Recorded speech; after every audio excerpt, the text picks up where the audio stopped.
నమస్తే, welcome to weekend exclusives. చలిపులి దంచేస్తోంది. రాత్రి నుంచి మొదలుకొని తెల్లవారుజాము వరకు చలి వణికించేస్తోంది. అయితే ఈ చలికాలం ప్రకృతిని మరింత అందంగా కూడా మారుస్తుంది. కోనసీమ ప్రాంతాన్ని చూస్తే అది నిజమేనని అనిపించకమానదు. కోనసీమ అంటేనే ప్రకృతి అందాలు. అలాంటి ప్రాంతం ఇప్పుడు చలి దుప్పటి కప్పుకొని మరింత అందంగా మారింది. ప్రజలు కూడా ఆ అందాలను ఆస్వాదిస్తున్నారు. ఆ వివరాలేంటో ఈ స్టోరీలో చూసేద్దాం పదండి.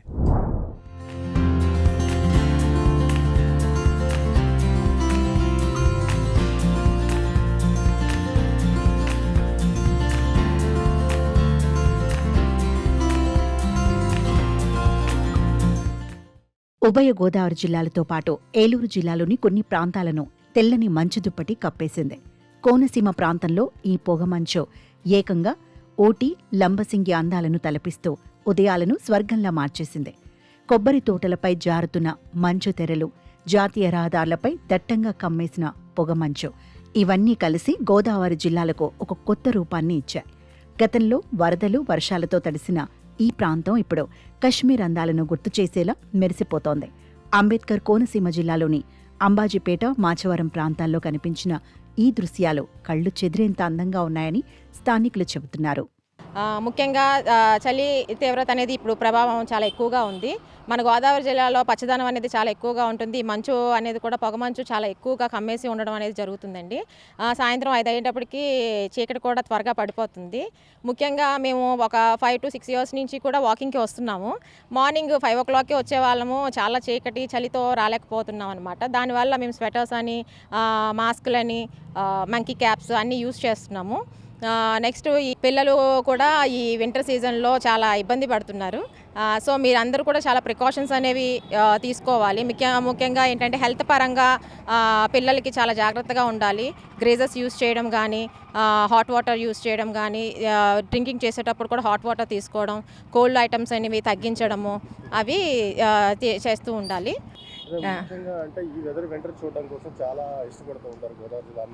మన అందాలన్నీ చాలా బాగుంటాయండి. వింటర్ సీజన్లో ఎర్లీ మార్నింగ్ సన్ రైజ్ వేసేటప్పుడు కూడా ఆ మంచు అనేది చెట్ల మీద పడి చాలా అందంగా ఉంటుంది. కాకపోతే ఆ సెక్షన్ ఎలా ఉంటుందంటే మన చలి తీవ్రత మనం తట్టుకొని మనం దాన్ని ఎంజాయ్ చేయగలగాలి. అంటే దానికి మన ముందు మన హెల్త్ అనేది చాలా మంచిగా ఉండాలి. అది మనం మెయింటైన్ చేయాలి అంటే సమ్ ప్రికాషన్స్ అనేవి తీసుకుండాలి మస్ట్ అండ్ షుడ్గా.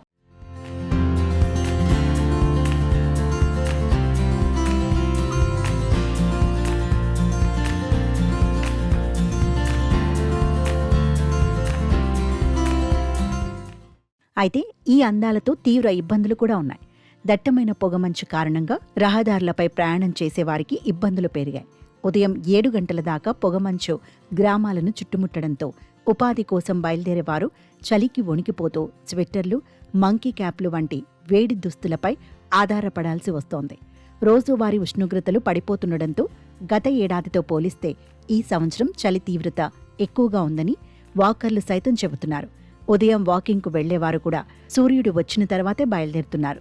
ముఖ్యంగా వృద్ధులు, చిన్నపిల్లలు, వాహనదారులు చలి తీవ్రతకు తీవ్రంగా ఇబ్బంది పడుతున్నారు. నా పేరు జంపా సూర్యనారాయణ.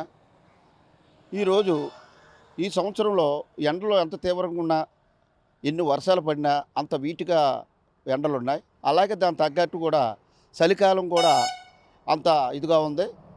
మనం అందరం కూడా మన ఆరోగ్యాలు బాగుండాలంటే మన పిల్లలకు కానీ, మన ఇంట్లో పెద్దవాళ్ళకి కానీ, మన ఈదులోకి కానీ, మన వార్డులోకి కానీ ఎవరికైనా వాళ్ళకి మనం చెప్పే విధానం, మన వాకింగ్ ఎంత వీటిగా ఉంటే ఒక అరగంట చేసిన మన ఆరోగ్యాన్ని ఎక్సర్సైజ్ చేసిన మన బాడీలో బ్లడ్ సర్కిల్ను చక్కగా నడుస్తుంది. అప్పుడు మన ఆరోగ్యాలు బాగుంటాయి. ఈ శీతాకాలంలో మనకి వ్యాధులు వస్తూ ఉంటాయి. దాన్ని కాపాడుకోవాలంటే మన ఆరోగ్యం కాపాడుకోవాలి. ఇప్పుడు ఎలా ఉందంటే మంచు పడుతుంది, గాలి వేస్తుంది, చలిగాలి కనుక మనం మంకీ కాపులు పెట్టుకొని ఒక కోటు కానీ వేసుకున్నా ఈ 2 రోజులు బట్టి నిన్న మొన్న కూడా బాగా తీవ్రంగా ఉంది. కనుక మీరందరూ కూడా బయటకు వచ్చేటప్పుడు గోదావరి జిల్లాలో మంచు పట్టి పొగ ప్రాంతంగా కనపడుతుంది. అక్కడ చాలా మరి టూరిస్టులు కూడా వస్తున్నారు కనుక మనం చాలా జాగ్రత్తగా ఉండాలి.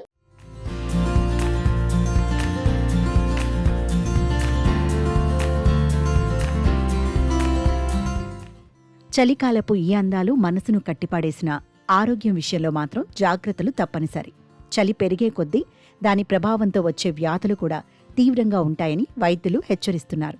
గుండె సమస్యలు, డయాబెటీస్, ఆస్తమా, ఊపిరితిత్తుల సమస్యలు ఉన్నవారు ప్రత్యేక జాగ్రత్తలు తీసుకోవాలని సూచిస్తున్నారు. శ్వాసనాళాలు ముడుచుకుపోయే అవకాశాలు ఎక్కువగా ఉన్నందున చిన్నపాటి జబ్బులను కూడా నిర్లక్ష్యం చేయవద్దని వైద్యులు స్పష్టం చేస్తున్నారు. ప్రజలందరూ కూడా ముఖ్యంగా గమనించవలసింది ఏంటంటే, ఈ ఎండాకాలం కానీ, వర్షాకాలం కానీ, శీతాకాలం కానీ ఆయా సందర్భాలు బట్టి ఈ రోగాలు ప్రబలుతూ ఉంటాయి. కాబట్టి చిన్నపిల్లల కాంచి వృద్ధుల వరకు కూడా ఈ వాతావరణాల మీద పెద్దలు చెప్పినట్టు కానీ ఇప్పుడున్న సిచ్యువేషన్ ప్రకారంగా తగు చర్యలు తీసుకుంటూ ఉండాలి, జాగ్రత్తలు. ఈ మంచులో వచ్చేటప్పుడు వృద్ధులు మాత్రం మంకీ క్యాప్లు కానీ, మాస్కులు కానీ, చేతికి గ్లౌజులు కానీ తగిన జాగ్రత్తలు తీసుకొని వాకింగ్ చేయవలసిందిగా కోరుతున్నాము.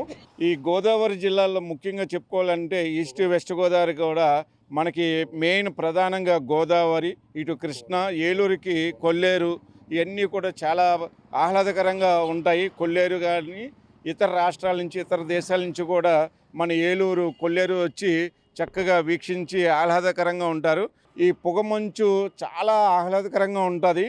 అంతేవిధంగా చూడ్డానికి ఎర్లీ మార్నింగ్ వెళ్తున్నటువంటి మన మిత్రులు ఎవరైనా ఉంటే కనుక ప్రజానీకం 50 మంది కూడా మంచుని చాలా జాగ్రత్తగా నిదానంగా ప్రయాణించి తగు జాగ్రత్తలు తీసుకోవాల్సిందిగా నేను ఈ యొక్క ఛానల్ ద్వారా తెలియపరుస్తున్నాను.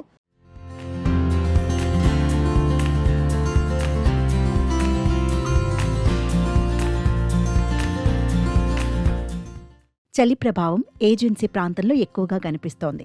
బుట్టాయిగూడెం, మారుమూల కొండ గ్రామాల్లో ఉదయం 8:30 దాకా ప్రజలు బయటకు రావడానికి కూడా చలి అడ్డుపడుతోంది. సాయంత్రం 6:30కే ఇళ్లకు చేరుకోవాల్సిన పరిస్థితి ఏర్పడింది. వైరల్ ఇన్ఫెక్షన్లతో జ్వరాలు, దగ్గు, జలుబుతో ఆసుపత్రులకు వెళ్లే వారి సంఖ్య పెరుగుతోంది. డిసెంబర్, జనవరి మాసాల్లో చలి మరింత తీవ్రమవుతుందని అధికారులు హెచ్చరిస్తున్నారు. వేకువజామున మంచులో ప్రయాణాలు ప్రమాదకరం కాబట్టి వాహనదారులు అప్రమత్తంగా ఉండాలని పోలీసులు సూచిస్తున్నారు. ఈ చలికాలాన్ని నవ్వుతూ హాయిగా ఆస్వాదించాలంటే మీ భద్రత ప్రధానమని చెప్పవచ్చు.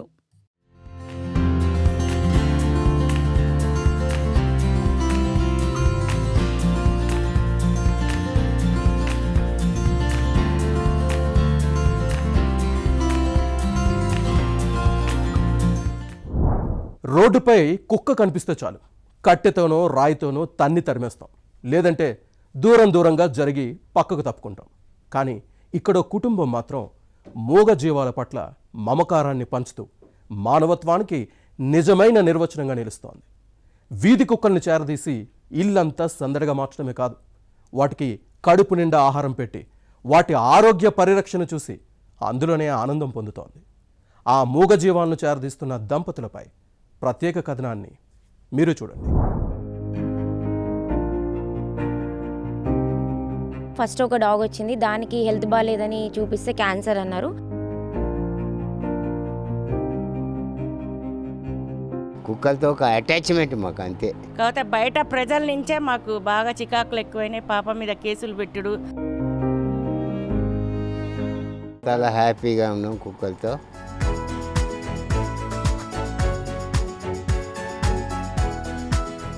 మహబూబాబాద్ జిల్లా కేంద్రంలోని ఈదుల పోసపల్లి గ్రామానికి చెందిన ఈ దంపతుల పేర్లు పింగిలి శ్రీనివాసరావు, ఆయన సతీమణి ప్రసన్న లక్ష్మి, వాళ్ల కూతురు దీపిక.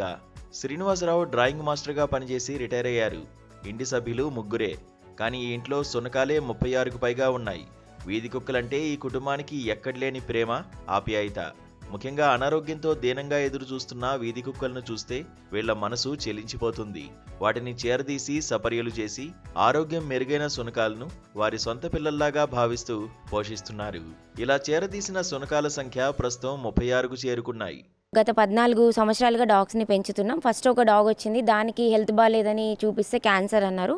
సో ఆ క్యాన్సర్ అనేది బయాప్సీ ముంబై దాకా సెండ్ చేసిన సిచ్యువేషన్. సో మనుషుల్లాగే వీటికి కూడా ప్రాబ్లమ్స్ ఉన్నాయని మాకు అర్థమయ్యి ఒక్కొక్క డాగ్ని టేక్ కేర్ చేయడం అనేది స్టార్ట్ చేసినాం. తర్వాత ఇట్లా ఒక్కొక్క డాగ్ రావడం, వాటికి కూడా చాలా ప్రాబ్లమ్స్ ఉన్నాయి. వాటికి ఫిట్స్ కానీ, ట్యూమర్స్ కానీ, క్యాన్సర్స్ కానీ, ఇప్పుడు హ్యూమన్స్ లాగా కిడ్నీ ఫెయిల్యూర్, లివర్ ఫెయిల్యూర్ ఇట్లా ఉండడం చూసి సో వాటన్నిటిని బయట వదలలేక మేమే ఉంచుకున్నాం. దాదాపు 100 డాగ్స్ పైన ఉండే మా దగ్గర. సో కీమోలు ఇప్పించడం వల్ల ఏమవుతుందంటే డాగ్స్ చనిపోతున్నాయి. అది అబ్జర్వ్ చేసి క్యాన్సర్ వరకు ఆయుర్వేదం వాడడం అనేది జరుగుతుంది. సో మిగతాదంతా ఇంగ్లీష్ మెడిసినే. సో మాకు వచ్చేసి ఇప్పుడు ప్రెజెంట్ 36 డాగ్స్ ఉన్నాయి మా దగ్గర. అన్నీ కూడా హెల్త్ బాగాలేనివే, చెప్పాను కదా, ప్రతి ఒక్క డిసీజ్ ఉన్న డాగ్స్ ఉన్నాయి మన దగ్గర. సో వాటి కోసం ఇక్కడ ఒక రూమ్ ఏర్పాటు చేసి దానికి ఏసీ పెట్టాము. సో ఎవరైనా కొత్త డాగ్ వచ్చినా కానీ దాన్ని కేర్ టేక్ చేయడం, దాన్ని మంచిగా చేసి బయట తోలడం, లేదంటే ఇంట్లో ఉన్న వాటికే మెడిసిన్ ఇప్పించడం, సెలైన్స్ కానీ కుట్లు వేయడం కానీ, లేదా ఏదైనా ప్రాబ్లం ఉన్నా వాటిని టేక్ ఓవర్ చేయడం. సో ఇవన్నీ మేమే ఓన్గా చేసుకుంటాం. సో మా ఇంట్లో వాటికి సంబంధించిన మెడిసిన్ కానీ ఏఆర్వీస్ కానీ అన్నీ రెడీగా పెట్టుకుంటాము. అండ్ మోర్ ఓవర్ ఇంకా బయట డాగ్స్కి కూడా ఫుడ్ పెడతాం. మాకు వీటన్నిటికీ మెయింటెనెన్స్ 1.5 lakh వరకు ఎవ్రీ మంత్ వస్తుంది. సో ఏదైనా డాగ్ ఫుడ్ కాస్ట్లీ అండి. పెడిగ్రీ కానీ, ట్రీట్స్ కానీ, వాటికి సంబంధించిన మెడిసిన్ కానీ, ఈవెన్ టెస్ట్లతో సహా సిటీ స్కాన్ నుంచి ఎంఆర్ఎస్ వరకు అన్నీ ఉంటాయి డాగ్స్కి. సో వాటికి కూడా బయాప్సీస్ పంపిస్తాము. సో ఇవన్నీ కూడా కాస్ట్లీయే కాబట్టి ఓన్లీ ట్రీట్మెంట్ డాక్టర్ చూడడం తప్పితే మిగతాదంతా డబ్బులు పెట్టుకోవాల్సిందే.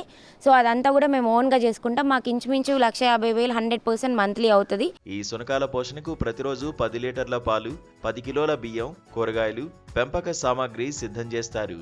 ఇది మాత్రమే కాదు, వీధుల్లో తిరిగే ఇతర శునకాలకు కూడా ప్రేమతో ఆహారం అందిస్తున్నారు. వారి ఆహారం, వైద్య చికిత్సలకు నెలకు 1,00,000 రూపాయలు ఖర్చవుతున్నా ఏమాత్రం వెనకడుగు వేయడం లేదు. చేరదీసిన శునకాల రోజును బట్టి వాటి బర్త్డేగా గుర్తించి ప్రతి సంవత్సరం కేక్ కట్ చేసి బర్త్డే వేడుకలు నిర్వహిస్తారు. ఈ కుక్కలు కూడా చాలా పాములు రాకుండా, ఈ ఎలుకలు రాకుండా, కోతులు రాకుండా ఈ ఇంటి ప్రొటెక్షన్ ఉంటాయి. అది కాకుండా ఎవరు వచ్చినా కూడా మాకు కాషన్ ఆర్డర్ ఇస్తుంది. ఇంత రాత్రికి ఇంత చప్పుడైనా కూడా గేటు చప్పుడైతే చాలు, ఒక్కటి మొత్తుకున్నంటే వాటి కాషన్ ఇంకో దానికి పోతుంది, ఇంకో దాని నుంచి ఇంకో దానికి పోతుంది. అట్లా మేము అలర్ట్ అయిపోతాము. కనుక మన వాళ్ళు ఎవరైనా వచ్చినా మేము వాటికి కాషన్ ఇస్తాము. కూర్చో అనటం వలన అవి కూర్చుంటాయి. మొత్తానికి కుక్కలతో మాకు టైం పాస్తో పాటు మాకు కూడా ఒక ఆరోగ్యం చెప్పకుండా మాకు అందుకుంటుంది. వాటి ఆదాయం అంటే నా రిటైర్మెంట్ పైసలే పెట్టేస్తున్నాం ఇప్పటి వరకు. మా అన్నది కూడా వస్తుంది. ఏవో దేవుడు కల్పిస్తున్నాడు కనుక మనకు నడుస్తుందని అనుకుంటున్నాం. నడిచేంతకాలం నడుపుతాం. 14 ఏళ్ల క్రితం ఇల్లందు రోడ్లో గాయాలతో వెలువెల్లాడుతున్న ఓ వీధి కుక్కను చూసిన వీళ్ల కూతురు దీపిక చేరదీసింది. ఆ దుఃఖాన్ని తట్టుకోలేక దానికి చికిత్స చేయించింది, ప్రాణం కాపాడింది. అప్పటినుంచి అనారోగ్యంతో లేదా గాయాలతో బాధపడే శునకాలను చూస్తే ఈ కుటుంబం తట్టుకోలేరు. వాటిని చేరదీసి వాటి పట్ల ప్రేమ, ఆప్యాయతను పంచుతూ సంరక్షిస్తూ వస్తున్నారు. ప్రతిరోజు శునకాలకయ్యే ఖర్చు వాళ్లకు వస్తున్న పెన్షన్ డబ్బులతోటే పోషిస్తున్నారు. శునకాల పట్ల ఈ కుటుంబం చూపే మమకారాన్ని చూసి ప్రతి ఒక్కరూ ఆశ్చర్యపోతున్నారు. ఫస్ట్లో మహబూబాద్లో ఉండేవాళ్ళం. అక్కడ ఉన్నప్పుడు ఒక డాగుని తీసుకొచ్చారు ఖమ్మం నుంచి మా బావగారు. ఆ కుక్కతో ఇంకొక డాగుని తీసుకొచ్చారు వీళ్ళు. కావాలి ఒక్కటే ఉన్నది ఇబ్బంది, 2 ఉండాలి అని. దాంతో అక్కడే 4 కుక్కలు అయిపోయినాయి మహబూబాద్లో ఉన్నప్పుడు. అక్కడ ఊర్లో సెంటర్లో ఇబ్బంది అవుతుందని చెప్పేసి ఈ గ్రామానికి కుక్కల గురించి షిఫ్ట్ అయ్యాము.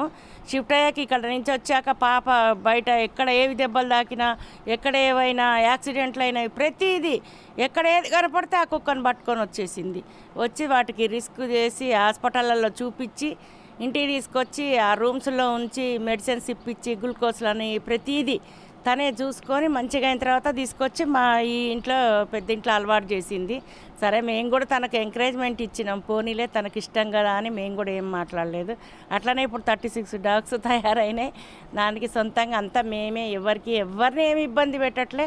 మాది మేమే వాటి గురించి సోలార్ పెట్టించాం. ప్రతిదీ బయటికి వెళ్ళకుండా అన్ని ఏర్పాట్లు మేము చేసుకున్నాం.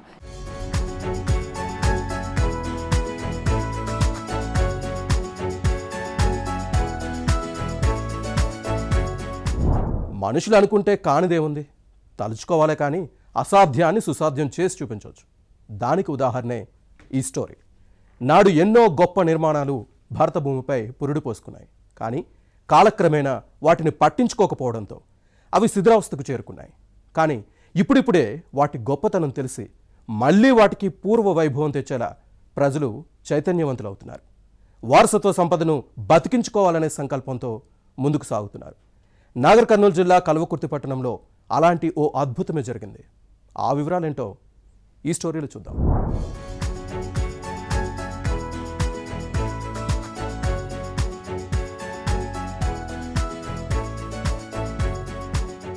తరతరాలుగా త్రాగునీరందించి చరిత్రకు సాక్ష్యంగా నిలిచిన బావి కాలగర్భంలో కలిసిపోయింది. పట్టించుకునేవారు లేక శిథిలావస్థకు చేరింది. అయితే ఆనాటి చరిత్రను భావితరాలకు సైతం అందించాలన్న తపనతో ఓ యువకుడు చేసిన ప్రయత్నం ఇప్పుడు ఆ బావికి పూర్వ వైభవాన్ని తీసుకువస్తుంది. నాగర్ కర్నూలు జిల్లా కల్వకుర్తి పట్టణంలో శతాబ్దాల చరిత్ర కలిగిన గచ్చుబాయ్ లేదా మెట్లబాయ్ శిథిలావస్థకు చేరింది. 10వ శతాబ్దంలో నిర్మితమైన ఈ గచ్చుబాయ్ ఇటీవలి కాలంలో పూర్తిగా ధ్వంసమైంది.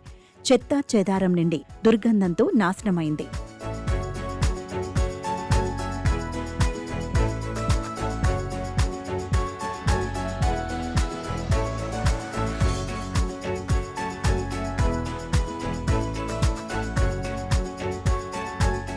ఈ దుస్థితిని చూసిన కల్వకుర్తి పట్టణానికి చెందిన కార్తీక్ అనే యువకుడు ఓ వీడియో తీసి సామాజిక మాధ్యమాల్లో పోస్ట్ చేశాడు. దీంతో యువతలో కదలిక వచ్చింది. ఈ క్రమంలోనే మన గచ్చుబాయి కోసం ప్రతిరోజు ఓ గంట అనే కార్యక్రమం చేపట్టారు. ఈ కార్యక్రమంలో భాగంగానే వారం రోజులుగా స్వచ్ఛందంగా పూడికతీత పనులు చేపట్టారు. అందరికీ జై శ్రీరామ్. నా పేరు కార్తిక్. ఈరోజు మన కల్వకుర్తి గచ్చుబాయి అనేది పునరుద్ధీకరణ కార్యక్రమానికి మనము అందరం కలిసి రావడం అనేది జరుగుతుంది. కల్వకుర్తి డైరీస్ అనే ఇన్స్టాగ్రామ్ పేజ్ నేను పెట్టడానికి కారణం ఏంటంటే, ఇప్పుడు ఈ గచ్చుబాయ్ ఒకప్పుడు నేను ఇట్లా వెళ్తున్నా, గచ్చుబాయ్ స్థితి చూసి నేను తట్టుకోలేకపోయినా. ఎందుకంటే మొత్తం పాకరతోటి నీళ్ళంతా గలీజ్గా ఉండి, ఇంత పురాతనమైన 400-500 ఏళ్ళ చరిత్ర గల ఆలయాన్ని అట్లా చూసి నా మనసు తణుక్కపోయింది. అప్పుడు ఈ ఆలయానికి ఏదో ఒకటి చేయాలని నేను సంకల్పం తీసుకున్నా. కాకపోతే నా తరపున నేను ఏం చేయగలుగుతా అని ఆలోచిస్తే ఇన్స్టాగ్రామ్ ద్వారా జనాలను ముందుకు తీసుకురావాలని అనుకున్నా. సో అప్పటి నుంచి గచ్చుబాయి గురించి వీడియోస్ పెట్టడం మొదలుపెట్టిన. దానికి ఆ యువత అంతా ముందుకొచ్చి పార్టీలకు అతీతంగా, అన్నింటికి అతీతంగా యువత అందరూ వాళ్ళందరూ ముందుకొచ్చి సపోర్ట్ చేయడం అనేది జరుగుతుంది. దానివల్ల ఈ దగ్గర 1000 మందికి పైగా మాకు మద్దతు ఇస్తామని వాట్సాప్ గ్రూపుల్లో కావచ్చు, బయట కావచ్చు, రోజువారీ పొద్దుగాల 6 నుంచి 8:30 సమయంలో 200 నుంచి 300 మంది వచ్చి గచ్చుబాయిని క్లీన్ చేయడం అనేది జరుగుతుంది.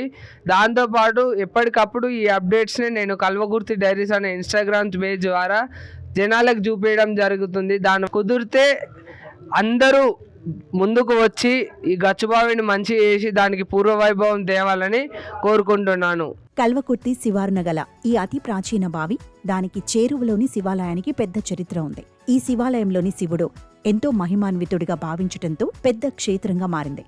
కానీ గత కొన్నేళ్లుగా నాటి ప్రాభవం కోల్పోతూ వచ్చిన ఈ బావి ప్రస్తుతం పూర్తిగా ఓ డంపింగ్ యార్డుగా మారిపోయిందని ఆలయ అర్చకులు తెలిపారు. ఇక గుడిలో మాత్రం సుమారు 6 ఏళ్లుగా స్వామివారు నిత్య పూజలు అందుకుంటున్నారని చెబుతున్నారు. ప్రతి ఒక్కరు కల్వకుర్తి పట్టణం లోపల ఈ కోనేరు లోపల ఉన్నటువంటి నీళ్లను తీసివేసి, ఆ పూడిక తీసివేసి, తర్వాత ఆ నీళ్లను లోపలనే ఈ శివలింగం పెట్టడమా, నందీశ్వరం పెట్టడమా, ధ్వజస్తంభం పెట్టడమా ఒక విషయము. ఆ నీళ్లు ఊరుతున్నాయి. ఈ నీళ్లతోటే శివునికి అభిషేకం. దాంతోపాటుగా ఈ యొక్క గుడి నిర్మాణం కూడా కావాలని ఈ యొక్క అయ్యగారి యొక్క అభిప్రాయము.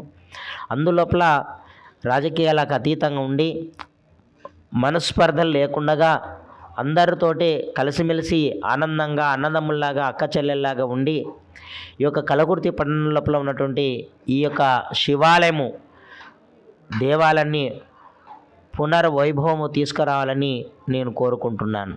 ఇక ఈ బావి, దాని చారిత్రక నేపథ్యం, కల్వకుర్తికి ఈ బావి నుంచే పేరొచ్చిందన్న అంశాలు సోషల్ మీడియాలో విస్తృతంగా ప్రచారం కావడంతో ఇక్కడి యువతలో ఆలోచన పెరిగింది. ప్రతిరోజు 200 మంది వరకు ఉదయం 6 నుంచి 8 గంటల వరకు పూడికతీత పనుల్లో పాల్గొంటున్నారు. ఈ బావి యొక్క చరిత్ర ఏంటంటే, ఇక్కడ ఉన్నటువంటి స్థానికులు పెద్దలు చెప్పిన చరిత్ర ఏంటంటే, పురాతనం 450 సంవత్సరాల క్రితం కలిగినటువంటి ఈ యొక్క బావి త్రాగునీటికి సంబంధించి ఒక చేదురుబాయి ఉండే. ఆ చేదురుబాయిని ప్రజల అవసరాల కోసం అప్పటి రాజు మెట్లబావిగా ఉంచాలని చెప్పి వడ్డెరాజులను, దానికి కావలసినటువంటి వడ్డెరాజులను పిలిపించి మెట్లబావిగా పునరుద్ధరించబడింది. కాలక్రమేణా అది కాలగర్భంలో కలిసిపోవడంతో చెత్తా చెదారం కల్వకుర్తి పట్టణానికి సంబంధించిన వాళ్ళు నోములు వ్రతాలు చేసుకున్నటువంటి పూజా సామాగ్రిని తీసుకొచ్చి ఈ బావిలో పడేయడం వల్ల అది చెత్తా చెదారంగా మారి స్వామివారి ధూపదీప నైవేద్యాలు అందుకోకుండా కంప్లీట్గా చెత్తా చెదారంతో నిండిపోవడం చూసి చలించిపోయిన కల్వకుర్తి పట్టణానికి సంబంధించిన ప్రతి ఒక్కరు కూడా కార్యక్రమంలో భాగస్వాములై ఈ యొక్క కంకణబద్దులై గుడిని నీటి చేసే కార్యక్రమంలో కార్యక్రమంలో అందరూ కూడా కంకరబద్దులై పాల్గొంటున్నారని చెప్పి మాకు సపోర్ట్గా రావడం మాకెంతో హర్షించదగ్గ విషయము. కల్వకుర్తి పట్టణ చరిత్రకు కేంద్ర బిందువుగా ఉన్న ఈ బావిని పునరుద్ధరించుకోవడం ఎంతో ఆనందాన్ని ఇస్తుందని స్థానికులు సంతోషం వ్యక్తం చేస్తున్నారు. మరికొన్ని రోజుల్లో ఈ బావికి పూర్వ వైభవం తీసుకొస్తామని చెబుతున్నారు. కల్వకుర్తి పట్టణానికి చెందిన ఈ గచ్చుబాయి సుమారు 5 శతాబ్దాల ఈ టెంపుల్ని బాగు చేసుకోవాలనే ఉద్దేశంతో పట్టణంలోని మన కల్వకుర్తి డైరీస్ అనే కార్తిక్ అనే యువకుడు ముందలకొచ్చి దీన్ని ప్రజల్లోపలికి తీసుకువెళ్ళడం జరిగింది.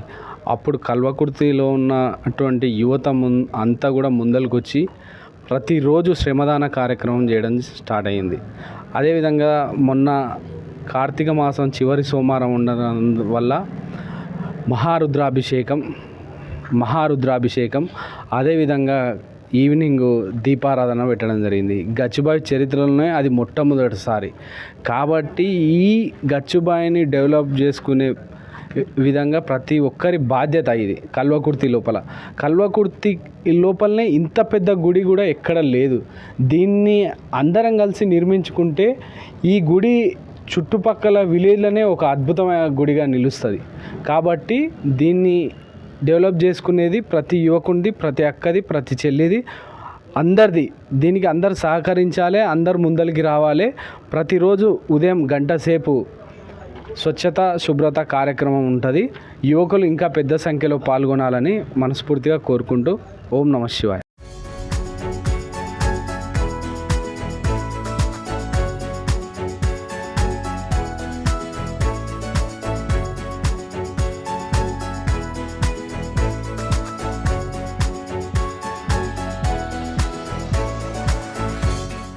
కొడవళ్ళు వ్యవసాయ పనుల్లో ఎంతో కీలకం. పంట కోసేందుకు ఆధునిక యంత్రాలు వచ్చినా నేటికి కొడవళ్లకు డిమాండ్ తగ్గలేదు. అందుకే నిత్యం వీటి తయారీ కొనసాగుతూనే ఉంది. అయితే బాపట్ల జిల్లాలో మాత్రం కొడవళ్ళు తయారు చేయడానికి ఓ గ్రామమే ఉంది. ఆ గ్రామం పేరు మీదనే అక్కడి కొడవళ్లకు ఇతర రాష్ట్రాల్లో కూడా మంచి డిమాండ్ ఉంటుంది. ఇంతకీ ఏంటా ఊరు? అక్కడి కొడవళ్ళ ప్రత్యేకత ఏంటి? Watch this story.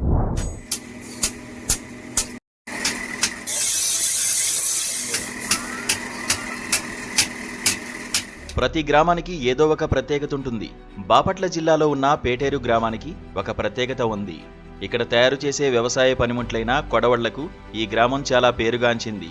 ఈ గ్రామంలోని శ్రామిక నగర్లో నివసిస్తున్న సుమారు 100 కుటుంబాలు గత 80 ఏళ్లుగా కొడవళ్లను తయారు చేస్తూ తమ జీవనోపాధిని పొందుతున్నారు.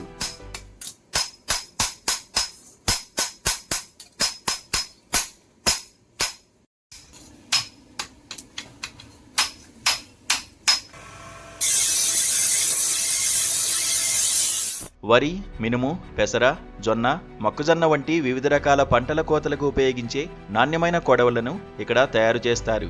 ఈ క్వాలిటీ కొడవళ్లను కొనుగోలు చేయడానికి కేవలం చుట్టుపక్కల ప్రాంతాల నుంచే కాక కర్ణాటక, మహారాష్ట్ర, తెలంగాణ రాష్ట్రాల నుంచి కూడా వ్యాపారులు, రైతులు నేరుగా పేటేరుకు వస్తుంటారు. ప్రతి ఏటా ఇక్కడి నుంచి ఇతర రాష్ట్రాలకు కూడా కొడవళ్లు ఎగుమతవుతుంటాయి.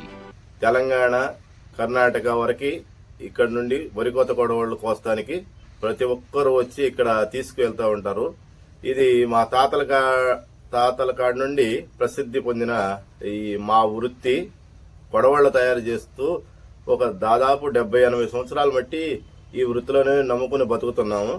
ఈ వృత్తి జీవనోపాధిగా సాగిస్తున్నాము. మాకు ఇక్కడ కొడవళ్లు కొనడానికి ఈ చుట్టుపక్కల నుండి కూడా వచ్చి అనేక మంది దీని మీద బతుకుతున్నారు. ఈ కొడవళ్లు ఇటు నుండి ఒంగోలు కానీ, కడప, కర్నూలు, బద్వేలు, మొత్తం ఈ గోదావరి జిల్లాలో కానీ, కర్ణాటక, మహారాష్ట్ర వరకు ఈ తెలంగాణలో కూడా ఈ కొడవళ్ళు ప్రసిద్ధి పొందినవి. కాకపోతే మాకు కొంచెం గుర్తింపు కావాలి. ఈ కొడవళ్ళకి ఒక్కొక్క దానికి ఇక్కడ హోల్సేల్లో అమ్ముతూ ఉంటాము. హోల్సేల్ వచ్చేసరికి 70 రూపాయలు, 100 రూపాయలు, 150 రూపాయలు అలా అమ్ముతూ ఉంటాము. అగ్రికల్చర్ సీజన్లో ఈ కొడవళ్లకు డిమాండ్ భారీగా పెరుగుతుంది. ప్రతి సంవత్సరం దాదాపు 20 లక్షల కొడవళ్లు పేటేరులో తయారవుతుంటాయి. డిమాండ్ను బట్టి వీటికి ఆర్డర్లు వస్తుంటాయి. ఇంతటి సుదీర్ఘ చరిత్ర కలిగిన ఈ కొడవళ్ల తయారీదారుల పరిస్థితి ప్రస్తుతం చాలా కష్టంగా ఉంది.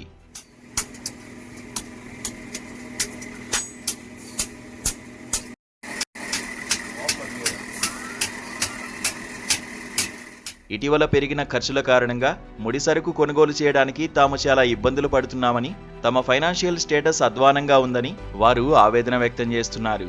కృష్ణా జిల్లా సలపల్లి మండలం అండి మాది, రామానగర్ గ్రామం. నా పేరు సుబ్బారావు. మా గురుగారు ఈయన మేస్త్రి. ఈయన ప్రతి సంవత్సరం 5-6 సంవత్సరాల నుంచి కత్తులు తీసుకెళ్తాం. క్వాలిటీ బాగుంటుంది. 50 మంది ఉంటాం కూడా కత్తులు బాగుంటాయని చెప్తున్నారు. ప్రతి సంవత్సరం కావాలని చెప్పి ఆయన చూసి కూడా మాకు రేట్ చూసిస్తున్నాడు. అందుకని చెప్పి క్వాలిటీ కత్తులు తీసుకెళ్దామని మళ్ళీ వాడు వచ్చేవాడు. మా పేటారండి, సామీకి నగరం, బాపట్ల జిల్లా. మేము మా 50 కుటుంబాలు ఉన్నాయండి. కుటుంబం చేసేవి 50 కుటుంబాలకి సరిగ్గా నచ్చలేదండి. వ్యాపారాలు సరిగ్గా లేక గవర్నమెంట్ తరఫు నుంచి నిధులు మాకు కావాలండి. గవర్నమెంట్ తరఫు నుంచి ఏమన్నా మాకు చూపిస్తే మార్గాలు, బ్యాంకు నుంచి రుణాలు చూపిస్తే బ్యాంకు నుంచి మేము దాన్ని బట్టి నడుస్తామని ముందుకు వెళ్తూ ఉంటాము. గవర్నమెంట్ తరఫు నుంచి నిధులు కావాలి మాకు. ఏ గవర్నమెంట్ వచ్చినా కానీ మాకు సహాయం చేయాలి. ఇంతవరకు ఎవరు సహాయం చేసిన వాళ్ళు లేరు. గవర్నమెంట్ ఈ చేతి వృత్తిని బతికించుకోవాలంటే ప్రభుత్వ సపోర్ట్ తప్పనిసరని కొడవళ్ల తయారీదారులు కోరుతున్నారు. తమ వృత్తిని కుటీర పరిశ్రమగా గుర్తించి రాయితీలు, రుణాలు అందించేలా చర్యలు తీసుకోవాలని వారు ప్రభుత్వాన్ని వేడుకుంటున్నారు. తరతరాలుగా వస్తున్న ఈ కళను, తమ వ్యాపారాన్ని కాపాడుకోవాలంటే ప్రభుత్వం తక్షణమే స్పందించి వారికి ఆర్థికంగా చేయూత అందించాల్సిన అవసరం ఉంది.